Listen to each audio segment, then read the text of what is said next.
90조 원이 공중에서 사라졌습니다. 하루아침이 아니었습니다. 법 한 줄로 중국 기술에 유럽 10년짜리 입장권이 통째로 닫혀버렸습니다. 이건 규제 뉴스가 아닙니다.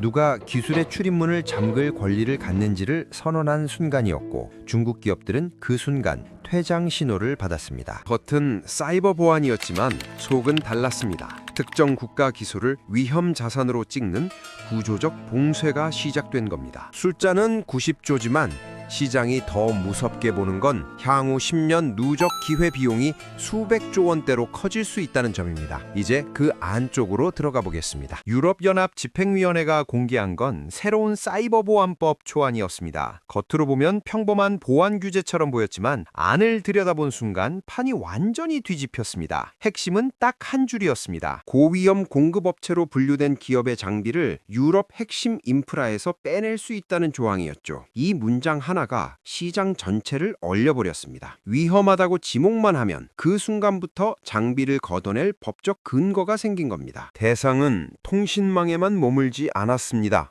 자율주행차에서 반도체, 태양광 패널, 드론, 의료기기, 심지어 항공우주 산업까지 총 18개 분야가 한꺼번에 엮였습니다. 유럽 사회를 떠받치는 거의 모든 기술 영역이 들어간 셈이었습니다. 이건 특정 제품만 건드리는 수준이 아니었습니다. 특정 국가가 만든 기술 자체를 구조적 위험 요소로 규정한 조치였습니다. 쉽게 말하면 이 나라 기술은 원천적으로 믿을 수 없다고 공식 문서에 박아 넣은 겁니다. 문서 어디에도 중국이라는 단어는 없었습니다. 하지만 시장은 0.1초 만에 누굴 겨냥한 건지 알아챘습니다. 화웨이와 ZTE가 자동으로 머릿속에 떠올랐거든요. 집행위는 이후로 사이버 공격 증가를 들었습니다. 지난해 2분기 이후 회원국을 겨냥한 공격 피해가 전년 대비 22% 늘었다고 발표했습니다. 피해액은 3,910억 달러였습니다. 우리 돈으로 환산하면 상상조차 힘든 규모였고 그 책임을 고위험 공급업체 쪽으로 떠넘기는 겁니다. 문제는 다음 문장에 있었습니다. 이 지침을 따르지 않으면 재정 제재까지 가능하다는 조항이 들어간 겁니다. 그 순간 권고는 의무가 됐습니다. 각국이 알아서 판단하던 5G 보안 지침은 사실상 강제 명령으로 격상됐고 분위기는 순식간에 얼어붙었습니다. 통신사들은 선택권을 잃었습니다. 이제 규제를 따를 것인가 말 것인가가 아니라 얼마나 빨리 따를 것인가만 남았습니다. 직격탄을 맞은 건 당연히 화웨이와 ZTE였습니다. 이미 유럽 곳곳 통신망 깊숙이 박혀있던 장비가 한순간에 퇴출 대상이 됐습니다. 통신사들은 3년 안에 핵심 부품을 전부 갈아치워야 합니다. 네트워크를 통째로 뜯어내고 새로 깔아야 하는 상황이 벌어진 겁니다. 이건 비용 문제가 아니라 생존 문제였습니다. 기존 장비를 그대로 쓰면 벌금을 맞고 바꾸자니 천문학적 돈이 듭니다. 어느 쪽을 택해도 피가 나는 구조였습니다. 유럽 통신사들이 진짜 충격을 받은 이유는 따로 있습니다. 이 규제가 단순히 한 번 갈아치우고 끝나는 게 아니라는 점 때문입니다. 한 번 교체한 네트워크는 최소 10년 이상 유지됩니다. 이 말은 곧 앞으로 10년 동안 중국 장비가 유럽에서 발붙일 곳을 잃는다는 뜻입니다. 단기 손실이 아니라 장기 퇴출 선언에 가까웠던 겁니다. 시장이 이걸 봉쇄라고 부르는 이유가 바로 여기 있습니다. 그리고 바로 이 지점에서 이 사건은 통신 뉴스가 아니라 세계 질서 뉴스로 성격이 바뀝니다. 유럽의 결정이 더 무서운 이유는 이게 일회성으로 끝나지 않는다는 점입니다. 이 규제는 최소 3년 이상 이어질 구조적 장비 교체 수요를 만들어냅니다. 인프라는 한 번 갈아엎으면 되돌릴 수 없습니다. 지금 깔린 장비를 빼고 새로 넣는 순간 그 회사는 최소 10년 이상 그 자리를 차지합니다. 이건 단기 매출 뉴스가 아니라 시장 지도를 다시 그리는 사건입니다. 유럽 통신사들은 이 점을 누구보다 잘합니다. 그래서 이 규제가 발표된 순간 화웨이보다 먼저 흔들린 건 유럽 통신사 주가였습니다. 왜냐하면 이건 중국만 때리는 규제가 아니라 유럽 자신도 같이 피를 흘리는 선택이기 때문입니다. 세계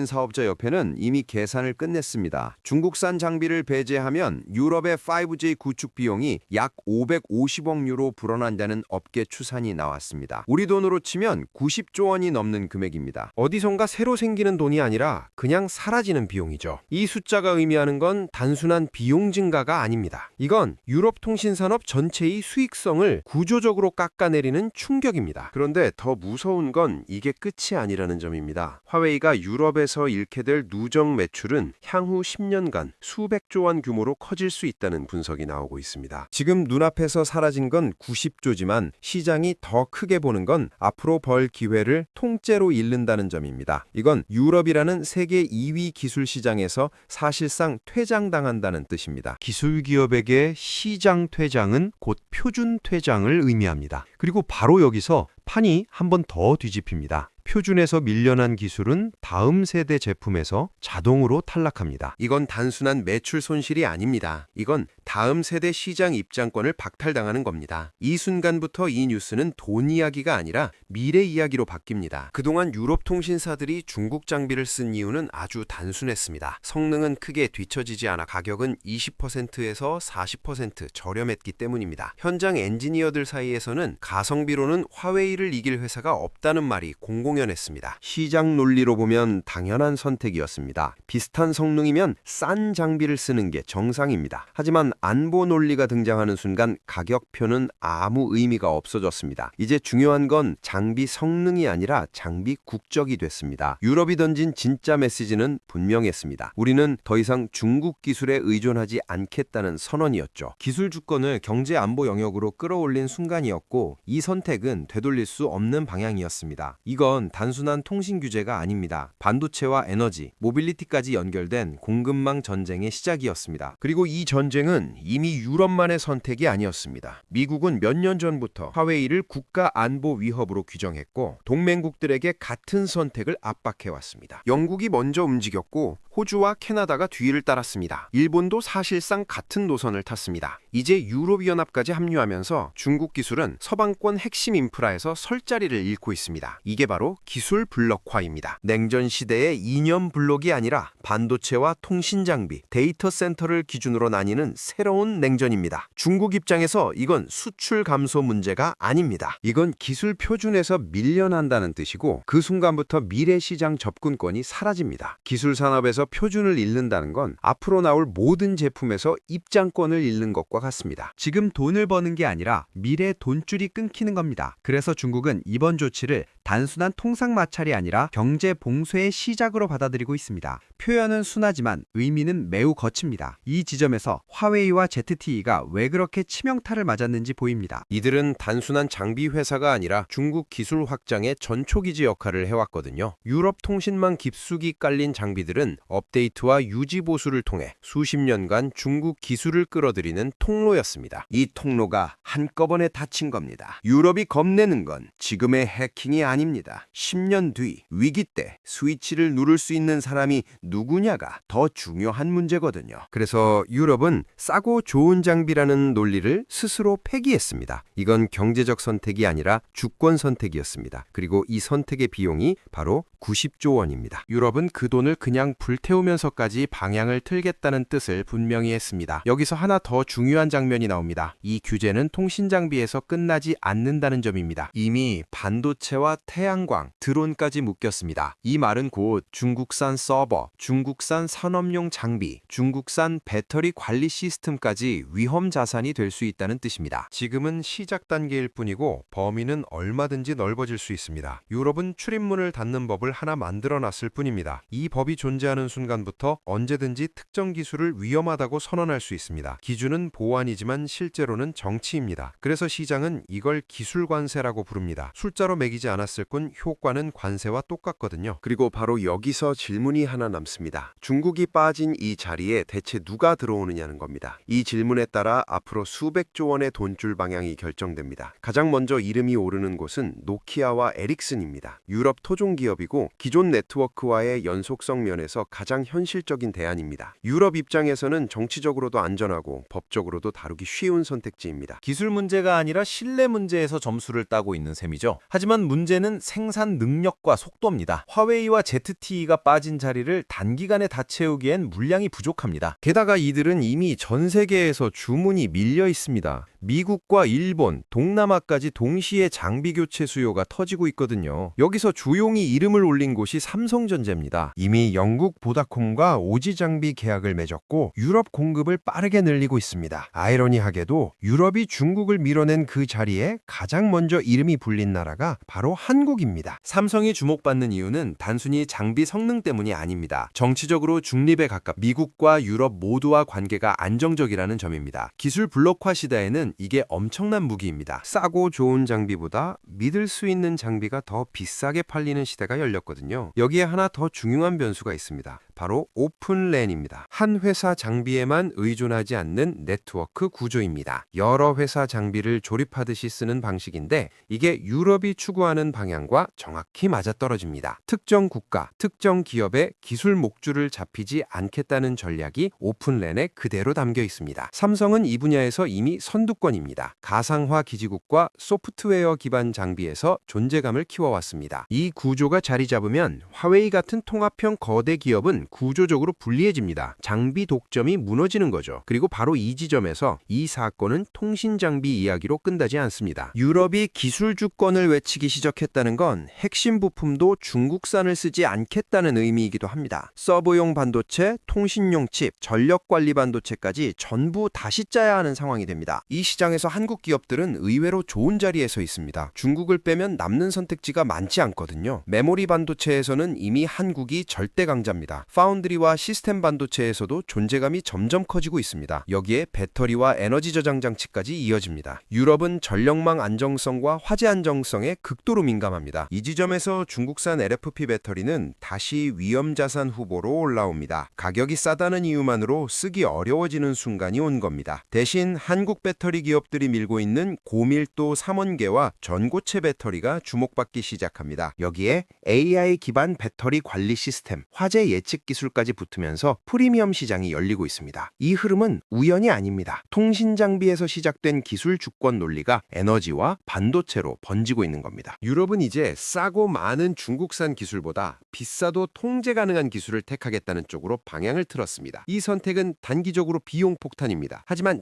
장기적으로는 기술 패권을 지키기 위한 보험입니다. 그리고 이 보험료를 기꺼이 내겠다고 선언한 게 바로 이번 규제입니다. 이제 이 사건을 중국 봉쇄 뉴스로만 보면 핵심을 놓칩니다. 이건 세계 기술 질서가 다시 짜이는 순간입니다. 앞으로는 성능 경쟁이 아니라 진영 경쟁이 더 중요해질 겁니다. 어느 편 기술을 쓰느냐가 국가의 운명을 가르는 시대가 오고 있습니다. 이 전쟁에서 한국은 싸우지 않았는데 가장 비싼 전리품을 가져갈 가능성이 생겼습니다. 그리고 이 거대한 판가리 속에서 한국 기업들은 생각보다 훨씬 좋은 자리에 서 있을지도 모릅니다. 지금 벌어지는 일은 단순한 무역 전쟁이 아닙니다. 이건 기술 생태계 자체가 재편되는 과정입니다. 중국이 쌓아온 가격 경쟁력은 이제 무기가 아니라 약점이 됐습니다. 싸다는 이유가 오히려 의심의 근거가 되는 시대가 열린 겁니다. 유럽이 이번에 보여준 선택은 분명했습니다. 비용이 얼마가 들든 기술 독립을 이루겠다는 의지였습니다. 90조 원은 그냥 첫 단추일 뿐입니다. 앞으로 들어갈 돈은 훨씬 더 많을 겁니다. 하지만 유럽은 이미 결정했습니다. 지금 돈을 쓰지 않으면 나중에 주권을 잃는다는 판단을 내린 겁니다. 이 논리는 통신을 넘어 모든 핵심 기술로 확산될 겁니다. 반도체가 그렇고 배터리가 그렇고 인공지능이 그럴 겁니다. 기술이 곧 국력이 되는 시대에서 기술 종속은 곧 국가 종속을 의미합니다. 그래서 유럽은 지금 비싼 대가를 치르면서라도 방향을 틀고 있습니다. 중국 입장에선 이건 예상하지 못한 타격입니다. 가격 경쟁력으로 세계 시장을 장악하던 전략이 통하던 시대가 끝나가고 있습니다. 이제는 얼마나 싸게 만드느냐가 아니라 얼마나 믿을 수 있느냐가 더 중요해졌습니다. 신뢰는 돈으로 살 수 없고 하루아침에 쌓을 수도 없습니다. 이게 중국이 지금 직면한 가장 큰 벽입니다. 기술력으로는 따라잡을 수 있지만 신뢰는 시간이 필요합니다. 그리고 지금 서방권은 그 시간조차 주지 않으려 하고 있습니다. 문을 잠그고 열쇠를 던져버린 겁니다. 화웨이는 한때 세계 최대 통신 장비 업체였습니다. 전 세계 통신망의 3분의 1 이상의 화웨이 장비가 깔려 있었습니다. 하지만 이제 그 점유율은 빠르게 줄어들고 있습니다. 미국에서 시작된 봉쇄가 유럽으로 번지고 이제 아시아 일부 국가들도 비슷한 움직임을 보이고 있습니다. 시장은 빠르게 재편되고 있고 한 번 잃은 자리는 되찾기 어렵습니다. 통신 장비는 기술은 한 번 깔면 최소 10년은 씁니다. 지금 퇴출당하면 10년 동안 기회가 없다는 뜻입니다. 그 10년 동안 기술은 다시 한 세대가 바뀝니다. ZTE도 마찬가지입니다. 화웨이보다는 작지만 유럽 시장에서 상당한 점유율을 갖고 있었습니다. 하지만 이번 규제로 입지가 크게 흔들렸습니다. 두 회사 모두 유럽 매출이 전체의 20%에서 30%를 차지했습니다. 이게 한순간에 증발 위기에 처한 겁니다. 더 큰 문제는 유럽이 빠지면 다른 지역도 영향을 받는다는 점입니다. 혈액형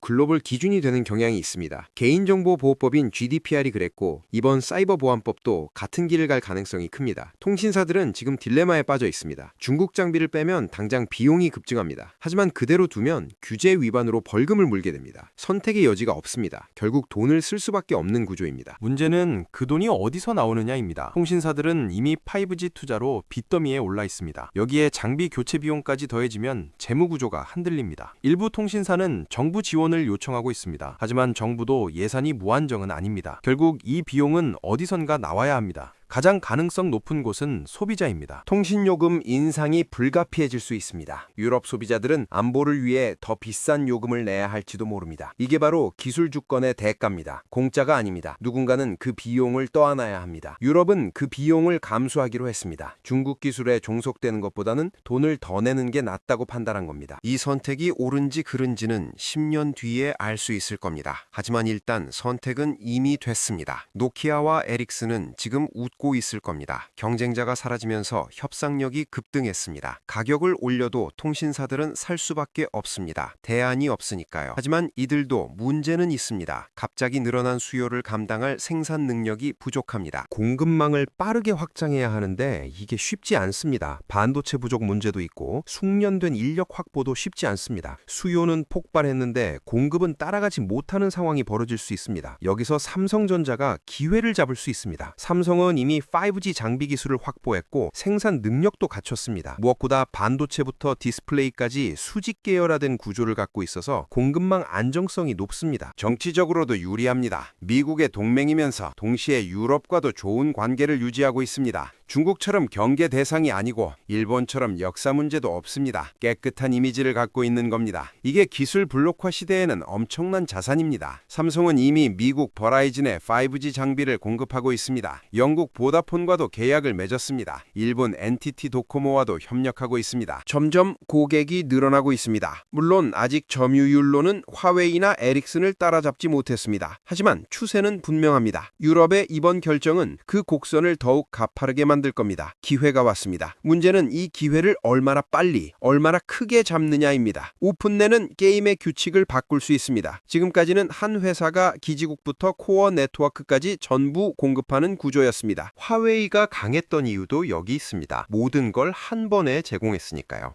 하지만 오픈랜은 다릅니다. 각 부분을 다른 회사 제품으로 조합할 수 있습니다. 레고 블록처럼 말이죠. 이렇게 되면 한 회사에 종속될 위험이 줄어듭니다. 유럽이 원하는 방향과 정확히 일치합니다. 삼성은 오픈랜 표준화 작업에 초기부터 참여했습니다. 가상화 기술과 소프트웨어 정의 네트워크 분야에서 강점을 갖고 있습니다. 이 분야가 앞으로 더 중요해질 겁니다. 하드웨어보다 소프트웨어가 핵심이 되는 시대가 오고 있습니다. 네트워크도 마찬가지입니다. 물리적 장비보다 그 위에서 돌아가는 소프트웨어가 더 중요해집니다. 이 전환기에 삼성은 좋은 위치에 있습니다. 반도체 기술과 소프트웨어 기술을 모두 갖추고 있으니까요. 이제 다시 큰 그림으로 돌아가 보겠습니다. 통신 장비만 바뀌는 게 아닙니다. 그 안에 들어가는 칩도 바뀌어야 합니다. 중국산 칩을 쓰지 않겠다는 게 유럽의 방침입니다. 그러면 대안은 뭘까요? 미국 칩이거나 한국 칩이거나 대만 칩일 겁니다. 유럽 자체 칩도 있지만 아직 경쟁력이 떨어집니다. 결국 아시아에서 가져올 수밖에 없습니다. 한국은 메모리 반도체 강국입니다. D램과 낸드 플래시에서 압도적입니다. 삼성과 SK 하이닉스가 세계 시장을 장악하고 있습니다. 통신 장비에는 메모리가 대량으로 들어갑니다. 5G 기지국 하나에도 수십 기가바이트 용량의 메모리가 필요합니다. 유럽이 장비를 갈아치우면 메모리 수요도 폭발합니다. 이게 한국 반도체 업계에는 호재입니다. 시스템 반도체 쪽도 기회가 있습니다. 삼성은 파운드리 사업을 키우고 있습니다. 아직 TSMC를 따라잡지는 못했지만 격차를 좁히고 있습니다. 유럽이 공급망 다변화를 추구하면 삼성에게도 기회가 옵니다. TSMC만 쓰는 건 위험하다고 판단할 수 있으니까요. 이제 마지막으로 가장 중요한 질문을 던져보겠습니다. 묻겠습니다. 유럽이 닫은 이 문은 정말 중국만 막는 걸까요? 아니면 우리에게도 조용히 가격표를 붙이고 있는 걸까요? 이 선택의 비용은 지금은 유럽이 치르고 있습니다. 하지만 이 논리가 전 세계로 번지면 언젠가는 우리 차례가 될 수도 있습니다. 그래서 묻겠습니다. 여러분은 이 선택이 안보를 위한 필수 비용이라고 보십니까? 아니면 너무 비싼 대가를 치르는 과잉 대응이라고 보십니까? 댓글로 남겨주세요. 여러분은 안보가 더 중요하다고 보십니까? 아니면 비용이 더 크다고 보십니까?